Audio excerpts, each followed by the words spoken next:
B2 number 1 seems to have been... That's impossible. Godzilla. Hai friends, selamat datang di channel Alur Cerita. Masih bersama dengan gua Mel. Pada video kali ini gua akan merangkum film berjudul Shin Godzilla yang dirilis tahun 2016. Jadi tanpa berlama-lama, mari kita mulai sekarang. Di awal film kita melihat sebuah perahu motor yang ditinggalkan di tengah laut. Beberapa polisi air memeriksa perahu, tapi mereka tidak menemukan siapapun di atas sana. Tiba-tiba terjadi ledakan besar yang melubangi salah satu terowongan yang ramai lalu lintas kendaraannya di Jepang. Pemerintah Jepang segera mengadakan rapat darurat untuk mencari penyebab ledakan itu. Mereka tidak tahu alasan pasti di balik ledakan, dan mereka mencoba membahas segala kemungkinannya.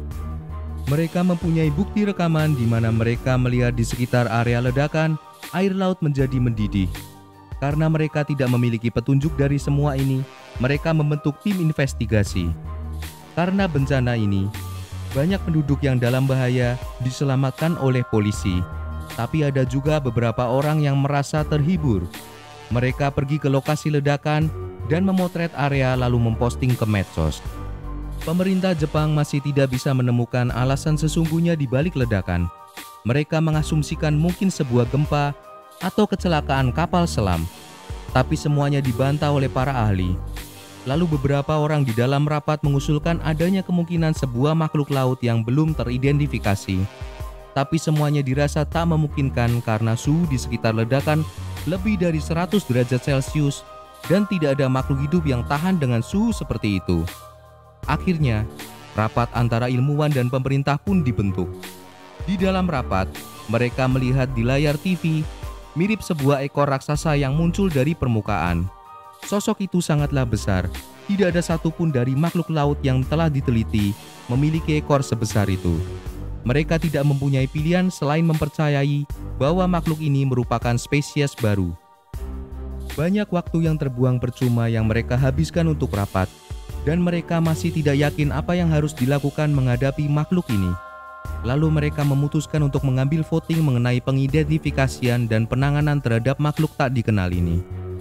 Para anggota rapat memberikan voting, dan sebagai hasil, makhluk itu akan dimusnahkan untuk memastikan keselamatan Jepang dan rakyatnya. Makhluk itu juga memulai bergerak dari tempat semula. Dia menerobos air, merusak segala yang dilaluinya, merusak jembatan, dan membuka jalan menuju ke kota. Kekacauan yang dihasilkan menjadikan orang berlarian menyelamatkan diri. Dalam waktu singkat keberadaannya, dia membuat kerusakan besar baik materi maupun nyawa manusia. Para ilmuwan memperingatkan Perdana Menteri, jika makhluk ini tidak ditangani dengan cepat, negara akan menderita kerugian besar, yang mana mengakibatkan ribuan warga kehilangan nyawa. Seseorang dari tim investigasi memberitahu pimpinan tim, Yaguchi, seorang teman yang mungkin bisa membantu memahami makhluk ini. Yaguchi setuju dengan ide ini, dan kemudian seorang wanita bernama Hiromi bergabung dalam tim investigasi. Setelah menganalisa rekaman video, Hiromi mengatakan pada semua orang bahwa makhluk ini bisa berjalan di darat. Dia mengatakan makhluk ini punya kaki, jadi makhluk ini akan segera memasuki daratan. Akan tetapi, banyak dari anggota tim yang skeptis terhadap pandangannya.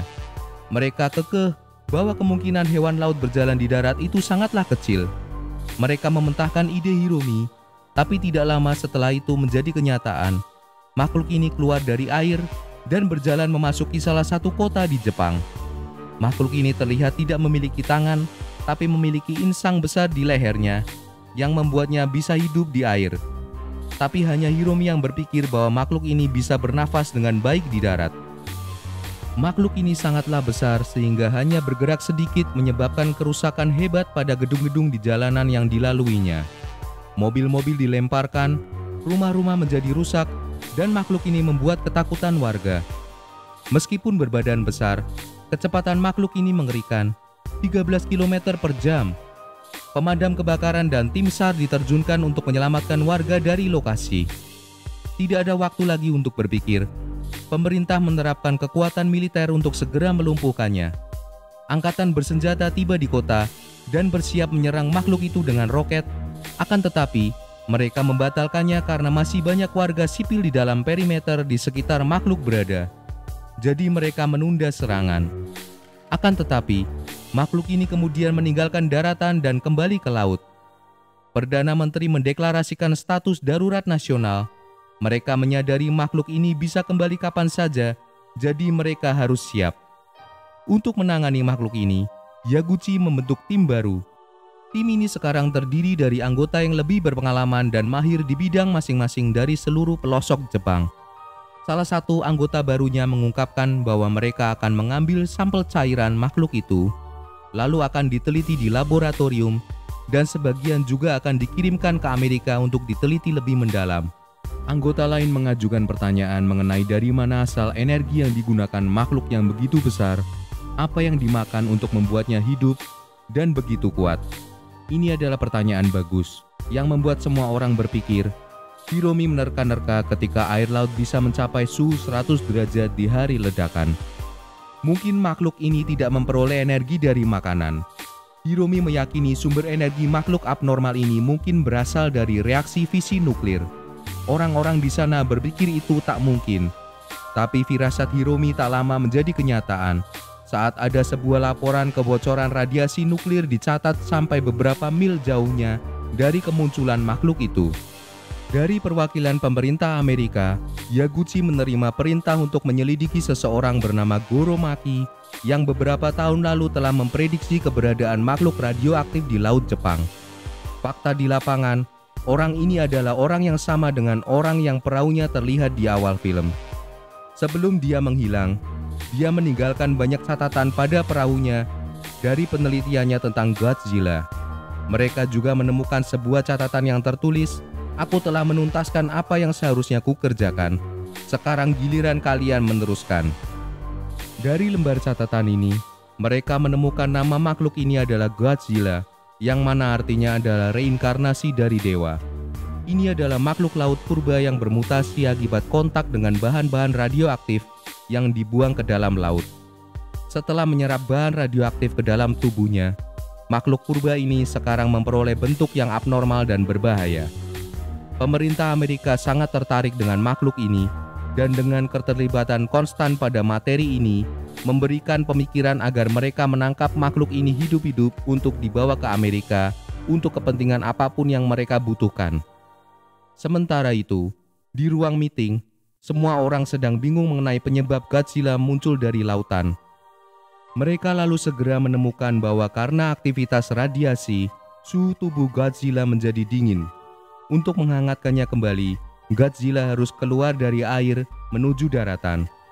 Pernyataan ini segera tersebar luas ke masyarakat, dan banyak orang mulai meyakini bahwa Godzilla adalah perwujudan dari dewa.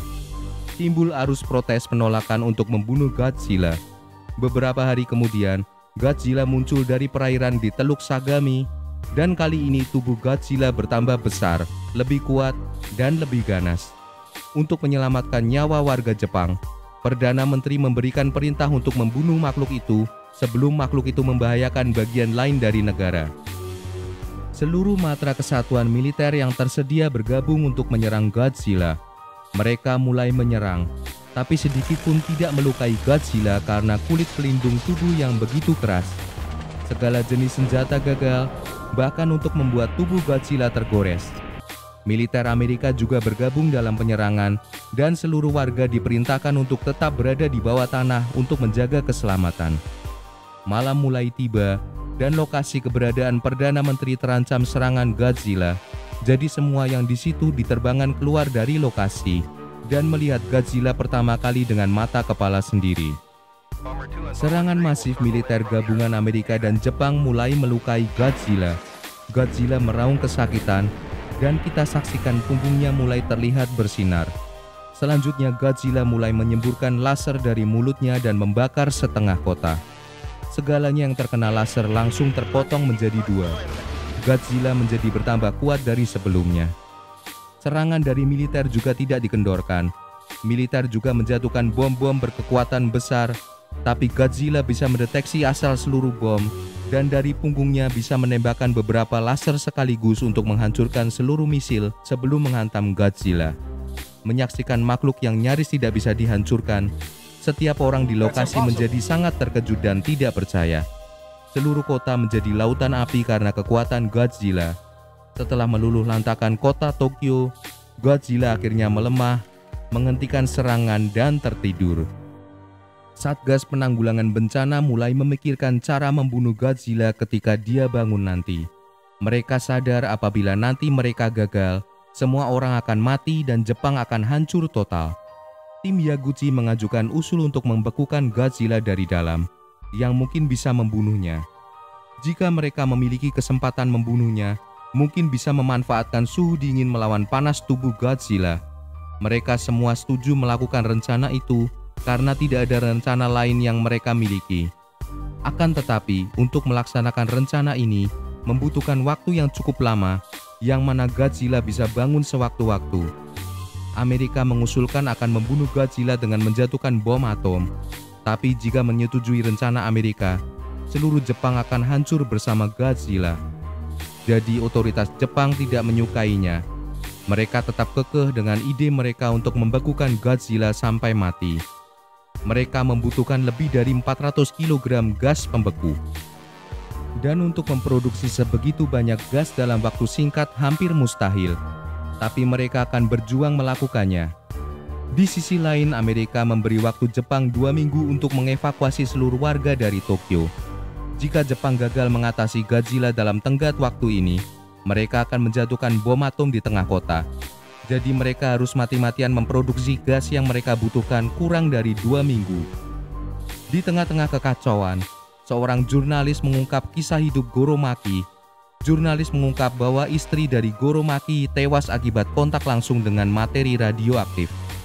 Setelah kematian istrinya, Goro Maki mendedikasikan hidupnya untuk mempelajari materi radioaktif, dan dia menemukan ada sebuah makhluk yang ia beri nama Godzilla yang bermutasi karena limbah radioaktif yang dibuang ke laut.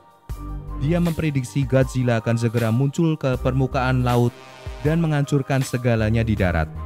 Dia memperingatkan otoritas Jepang dan Amerika tentang kemungkinan ancaman membuang limbah radioaktif ke laut dan kemungkinan keberadaan makhluk laut yang bermutasi.